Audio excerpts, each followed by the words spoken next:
समुंदर तले दफन एक रहस्य, इतिहास के पन्नों में दर्ज एक ऐसी दुखद घटना जिसने संपूर्ण विश्व को हिलाकर रख दिया। ये घटना उस जहाज की है जिसे सदी का सबसे विशाल और कभी न डूबने वाला जहाज कहा जाता था। इसका नाम है RMS टाइटैनिक।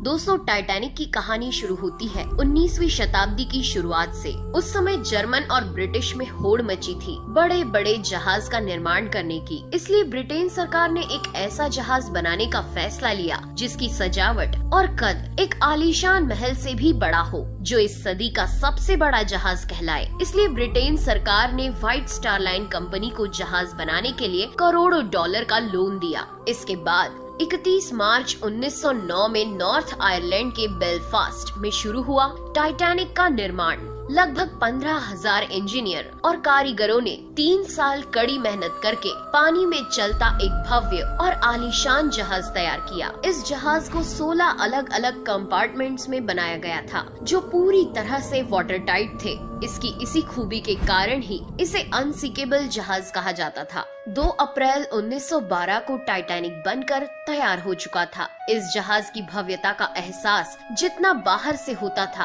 अंदर जाकर वो दुगना हो जाता था। व्हाइट स्टार लाइन ने जब यूरोप और अमेरिका के बीच टाइटैनिक की सेवाओं का ऐलान किया तो लोग इसकी पहली यात्रा को लेकर रोमांचित हो उठे। 10 अप्रैल 1912 को टाइटैनिक 920 यात्रियों के साथ इंग्लैंड के साउथहैम्पटन से न्यूयॉर्क की तरफ निकल पड़ा। कहा जाता है कि जिस समय टाइटैनिक अपनी पहली यात्रा के लिए तैयार था, तब इसे देखने के लिए 1 लाख से अधिक लोग बंदरगाह पर आए थे। साउथहैम्पटन से निकलकर टाइटैनिक 42 किलोमीटर प्रति घंटे की रफ्तार से शाम को शेबोर्ग फ्रांस पहुंचा और यहां से 274 यात्रियों को लेकर टाइटैनिक क्वींसटाउन आयरलैंड पहुंचा और यहां से भी 123 यात्रियों को लेकर टाइटैनिक अपने अंतिम सफर न्यूयॉर्क के लिए रवाना हुआ। टाइटैनिक जब आयरलैंड से निकला तब टाइटैनिक को उसके रास्ते पर आइसबर्ग मौजूद होने की पहली चेतावनी मिली, लेकिन जहाज के कप्तान एडवर्ड जॉन स्मिथ ने इस चेतावनी पर कुछ खास ध्यान नहीं दिया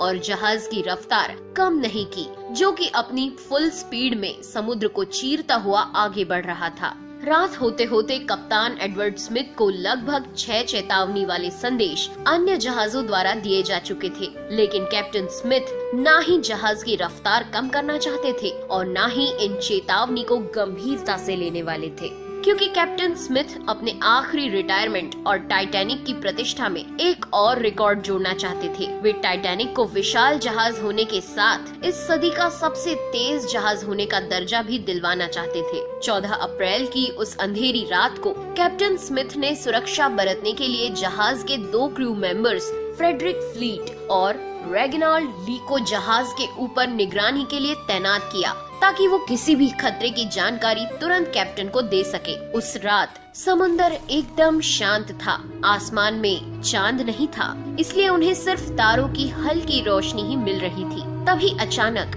11:39 पर निगरानी पर तैनात फ्रेडरिक फ्लैट ने जहाज के ठीक सामने एक काला सा पहाड़ देखा। उन्हें बर्फ की चट्टान नहीं दिखी। ये देख फ्रेडरिक तुरंत समझ गया कि टाइटैनिक के सामने एक विशाल आइसबर्ग है। फ्रेडरिक फ्लीट ने एक क्षण भी न गवाते हुए 3 बार घंटा बजा दिया और फिर तुरंत फोन पर खबर दी, बर्फ की चट्टान बिल्कुल सामने है। ये सुनते ही सारे अफसर जहाज को मोड़ने की कोशिश करने लगे। अचानक हुए डिसीजन से कैप्टन ने टाइटैनिक को उस बड़े आइसबर्ग से दूर ले जाने की सारी कोशिशें की, लेकिन अफसोस 11:40 पर जहाज के राइट साइड का निचला हिस्सा उस बड़े आइसबर्ग से टकरा गया। टकराव इतना जोरदार था कि इसने 3rd क्लास में रहने वाले यात्रियों को एक बड़ा झटका दे दिया था। यात्रियों को पता उस वक्त लगा जब टाइटैनिक को एक जगह पर रोक दिया गया और इंजन बंद कर दिए गए। जैसे ही ये खबर फैली कि जहाज टकरा गया है,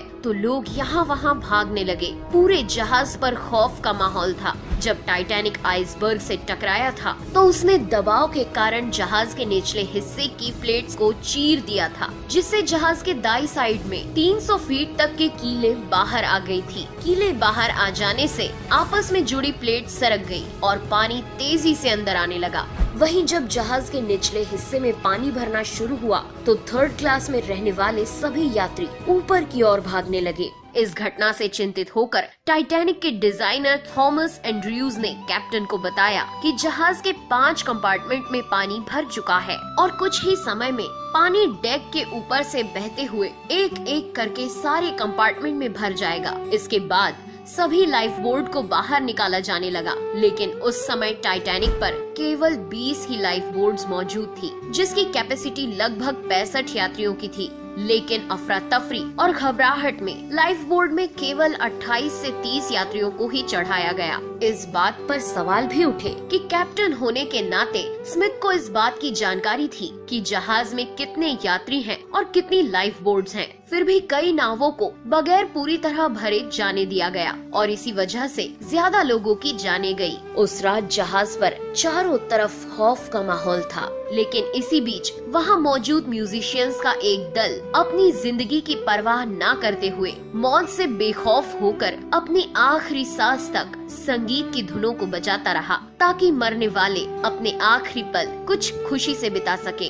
दूसरी तरफ जहाज में 5 से ज्यादा कंपार्टमेंट में पानी भरने से जहाज के आगे का हिस्सा 10 डिग्री तक डूब चुका था, जिससे जहाज के पीछे वाला भाग ऊपर उठने लगा। लगातार बढ़ते दबाव के कारण 2:20 पर टाइटैनिक बीच से टूटकर अलग हो गया। मात्र 2 घंटे 40 मिनट में कभी न डूबने वाला टाइटैनिक अपनी पहली ही यात्रा में अटलांटिक महासागर की गोद में समा गया था। इस दुखद घटना में 1517 लोगों की जानें गयी। इसमें से अधिकतर लोग डूबने से नहीं बल्कि 2 डिग्री सेल्सियस के ठंडे पानी में जमने के कारण मारे गए थे। टाइटैनिक के डूबने के 2 घंटे बाद करीब 710 लोगों को बचा लिया गया था।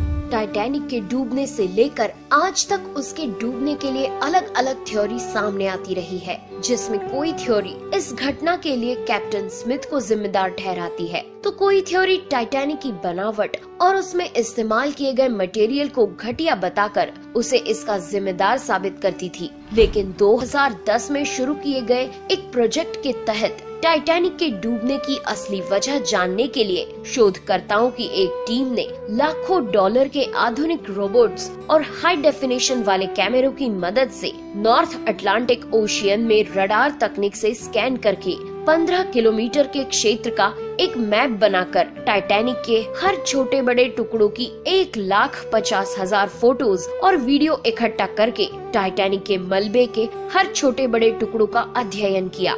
और लगभग 2 साल की कड़ी मेहनत के बाद सन 2012 में इस टीम ने टाइटैनिक को वर्चुअली तैयार करके इसके डूबने की असली वजह को जानने का प्रयास किया। टाइटैनिक के डिजाइन और उसको बनाने में इस्तेमाल मटेरियल पर कई तरह के एक्सपेरिमेंट करने के बाद टीम ने पाया कि टाइटैनिक के डिजाइन में कहीं कोई कमी नहीं थी और न ही उसमें इस्तेमाल किया गया मटेरियल घटिया क्वालिटी का था। दरअसल इस टीम के मुताबिक रिसर्च में पाया गया कि टाइटैनिक के डूबने का मुख्य कारण उसकी तेज रफ्तार थी, क्योंकि तेज रफ्तार से जब आइसबर्ग टकराया तो उससे हजारों टन का दबाव जहाज के निचले हिस्से पर पड़ा और इससे दबाव वाली जगह पूरी तरह क्षतिग्रस्त हो गई और फिर जहाज के 5 कंपार्टमेंट में पानी भर जाने से जहाज आगे से डूब गया।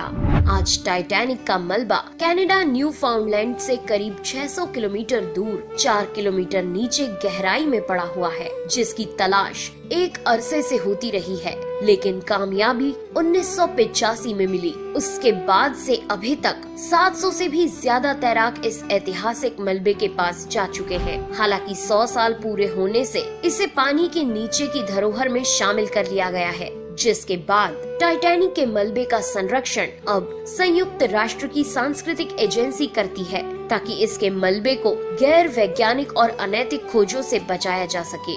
खैर, अभी तो 100 साल ही हुए हैं। हो सकता है आने वाली सदियों में समुद्र से टाइटैनिक के ये निशान भी खत्म हो जाए, लेकिन कोई भी आइसबर्ग उस टाइटैनिक को नहीं डुबो सकता जो करोड़ों अरबों दिलों में तैर रहा है। तो दोस्तों, आपको आज का ये वीडियो कैसा लगा कमेंट करके जरूर बताएं। वीडियो पसंद आया हो तो लाइक करें, शेयर करें